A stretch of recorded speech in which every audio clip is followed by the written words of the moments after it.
राना साहब, आज फॉर्मूले के तहत 411 वोट हासिल करना आसिफ अली जरदारी साहब का उनकी तवक्कुआत के मुताबिक था, बरक्स था, ज़्यादा था?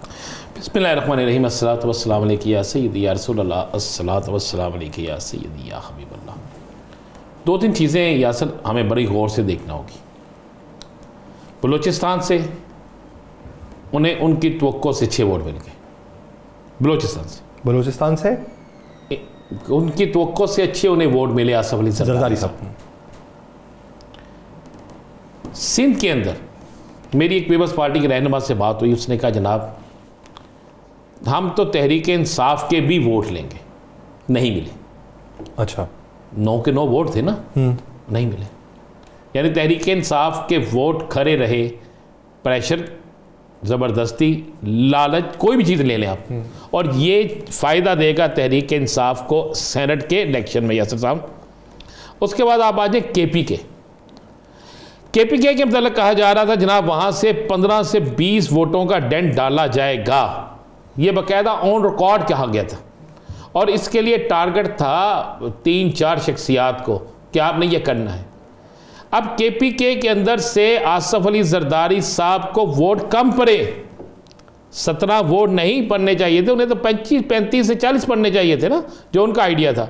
वहाँ पे तहरीक इंसाफ का एक भी वोट, सुन्नी इत्तेहाद का लगा लें जी, चले सुन्नी इत्तेहाद का एक भी वोट जो है वो इधर से उधर नहीं हुआ। वो 91 लोगों ने वोट डाले। अच्छा, पंजाब में भी यही हुआ, जिन्होंने हलफ नहीं उठाया था वो तो नहीं आ सके, बाकी सारा। उसके बाद आप आ जाएँ ज़रा सिंध भी हो गया, वफाक में आ जाए। वफाक के अंदर भी आपको ये नज़र आया, सेनेट के अंदर महमूद खान अचकज़ई को वोट ज़्यादा पड़े। सेनेट के अंदर नून लीग के कुछ लोग हों या किसी और के लोग हों, जिस पे महमूद खान अचकज़ई साहब ने कहा कि एक शख्स, सुने थे आपने ना उसकी गुफ्तगू, कि एक शख्स से मैंने पूछा किसको वोट डाल के आए, एक और बंदे ने पूछा उससे, उसने कहा जी मैंने तो महमूद खान अचकज़ई को वोट डाला है। तो उसने कहा उसका तल्लक जो था वह हुक्मरान जमात से था। तो दूसरे ने कहा खुदा के बंदे तूने क्या किया, ऊपर तो कैमरे लगे हुए, अब तो तुम्हारी मख्ती आ जाएगी। तो उसने कहा यार मख्ती आती है तो आ जाए। फिर साथ में महमूद खान अचकज़ई ने आज एक बात बहुत बड़ी की है यासर, उसने कहा जी मियाँ नवाज शरीफ साहब अपने उन लोगों को जो नज़रियाती हैं, करीब हैं, जिन्हें समझदार हैं, उनकी बात पर गौर करें, उनकी बात सुने। ये बात आज महमूद खान अचकज़ई ने कही है, जो कि बहुत करीब रहे हैं मियाँ साहब के ना। फिर उन्होंने ये भी याद दिलाया कि मियाँ साहब को मैं मिलने गया, किस वक्त में मिलने गया, फिर क्या बात, वो सारा कुछ उन्होंने इशारा मुशाहिद हुसैन सैयद जैसे लोगों की तरफ, मुशाहिद हुसैन सैयद जैसे हैं और भी बहुत से लोग। यासर मैं आपको ये एक खौफ मुझे तो नहीं पता कि कैमरे लगे थे कि नहीं लगे थे, लेकिन एक चीज़ ज़रूर थी कि एक ऐसी फ़ज़ा कायम थी कि जिसने किसी और तरफ वोट डाला उसका पता चल जाएगा। ये मैं आपको मुसद्दक़ा इतला दे रहा हूँ, किसी और तरफ वोट डाला तो पता चल जाएगा। चलो यासर ये तो हो गया इलेक्शन, ख़त्म हो गया मामला। अब मुझे बताएं, अब रास्ते में रुकावट तो कोई नहीं रही, अब कोई रुकावट तो नहीं। किस चीज़ में यार, मुस्लिम लीग नून या पीपल्स पार्टी के किसी बिल के मंजूरी में नहीं। अब कोई ऐसा इक़दाम जिससे अवाम को सहूलत मिल सके, तो क्या अब अवाम के लिए सारे रास्ते खुल जाएंगे? क्या अब पाकिस्तान के लिए शहद की तो नहीं, दूध की तो नहीं, पानी की नहरें भेजेंगी? क्या अब पाकिस्तानियों के लिए 2 वक्त की रोटी हो जाएगी? जो मैं रोज़ाना ही कहा करूँगा, इसलिए कहा करूँगा, देखिए क्योंकि मुझे याद है मेरी वज़ीर आला मरियम नवाज शरीफ साहबा ने फरमाया था कि अब किसी को लाइन में नहीं लगना पड़ेगा, यही कहा था ना, आटा घर में पहुँचेगा। तो खुद ही उनके पास वो एक इंटरव्यू देखा ना आपने, जिस औरत के पास वो गई हैं और उनसे पूछा कि आपको मिल गया राशन, उसने कहा मिल गया। उसने कहा आपके घर देखे, उसने कहा नहीं जी मैं बड़े तिक्के खा देने। तो आज मैंने बड़ी बड़ी जगहों पे देखा, बल्कि हर जगह हो रहा है। तो क्या अब तो यार इनके रास्ते में रुकावट कोई नहीं है, अब तो ये कुछ भी कर ले, जो मर्जी हो जाए, अब तो इनके रास्ते खुले ही खुले हैं। अब तो अवाम को सहूलतें मिलनी चाहिए ना, अब तो अवाम को वो सब कुछ देना चाहिए ने, जो जिसकी तमन्ना अवाम करती है 5% वो चीज़ें दे दें। अगर अब भी ये सब कुछ ना हुआ, खबर तो मेरे पास यासर है कि होना नहीं, खबर मेरे पास तो ये भी है, चलिए आज खबर देते हैं ना, आज हम आपस में ज़रा कल कर लेंगे आपस वाली बात ना। अच्छा, आज मफाहमत वाली बात कर लेते हैं। अच्छी बात। हाँ, कि ठंड भी रखनी चाहिए। ठीक। या सर, अब मुस्लिम लीग नून जो है उनके कुछ बड़े अहम ज़िम्मेदारान ने ये फैसला किया है कि वो पीपल्स पार्टी को अब ये पैगाम देंगे कि हमने अपनी कमिटमेंट पूरी कर दी है, हमने जनाब आपके साथ आपकी तवक्को से बढ़ के की है, अब आप मेहरबानी करें, चाहे 2 वजारतें लें चाहे 3 वजारतें लें, आप भी इस वजारतों के मामले पे हमारे साथ खड़े हों और आपके हुकूमत की अच्छाई और बुराई में हिस्सेदार बने। अच्छाई में तो नहीं हिस्सादार बनाता होता राना साहब, यहाँ पे अच्छाई पे हिस्सादार कोई नहीं बनाता होता। मैं कह रहा हूँ जब ये रफर बनना है आप वो आने वाले दिनों में आप खबर है, आपको पता जब हिस्सादार किसी को बनाना हो ना तो तब आगे नजर आता है कि अच्छाई नहीं होने वाली।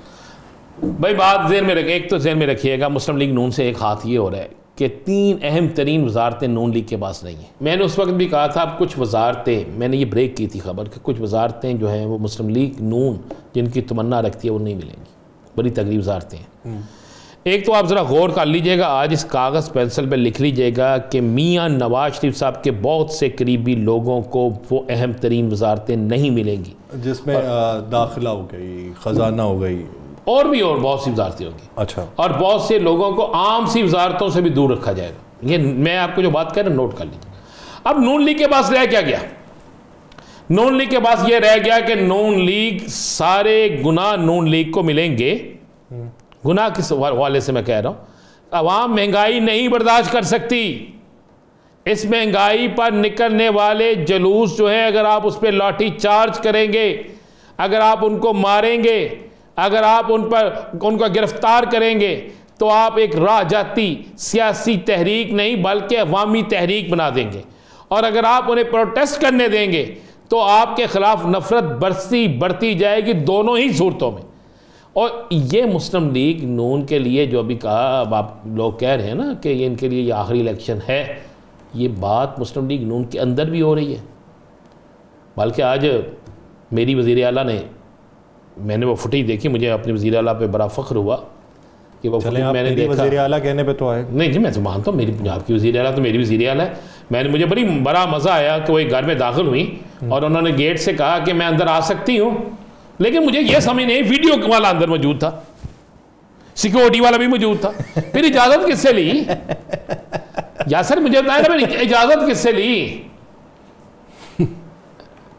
मुझे नहीं समझ आती कि ये सारे करने वाले जो हैं वो समझाते क्यों नहीं? वो जानबूझ के एक प्लानिंग के तहत उनके साथ ऐसा कर रहे हैं।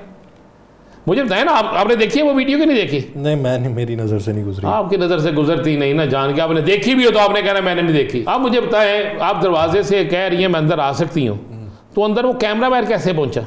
तो ये बाकायदा तौर पे दिखाना तो होता है ना कि इजाज़त मांगी गई के अंदर आने के लिए। तो कैमरा मैन ने इजाज़त नहीं सी मांगी? वो पहले मांग के गया होगा ना सर।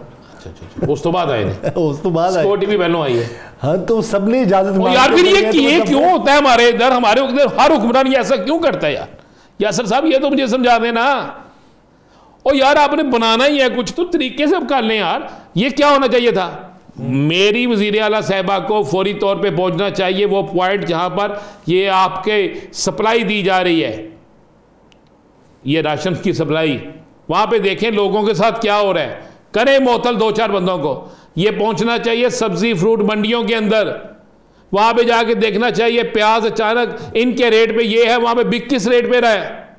इनको पहुंचना चाहिए उन अस्पतालों में जिन अस्पतालों के अंदर आज के दिन भी दवाई नहीं मिल रही, एक बेड पे 4-4 लोग मौजूद हैं। इनको पहुंचना चाहिए उन स्कूलों में जिन स्कूलों के अंदर बाथरूम भी नहीं है, वो इनको पहुंचना चाहिए उन हेल्थ के डिस्पेंसरियों पे जो डिस्पेंसरियां हैं वहां पे है कुछ नहीं। उनको उन स्कूलों में जाना चाहिए जहां पर तुलबा नहीं भैंसें बांधी हुई हैं। इनको उन जगह पे जाना चाहिए जहां पर तलीम नाम की चीज़ नहीं है, इनको वहां जाना चाहिए। वो पॉपुलर होंगी। वो कोई भी तस्वीर ना बनाए, वो तस्वीर अवाम बनाएगी, वो अवाम के दिल में जाकर चीज़ बचेगी। लेकिन हम क्यों जाए?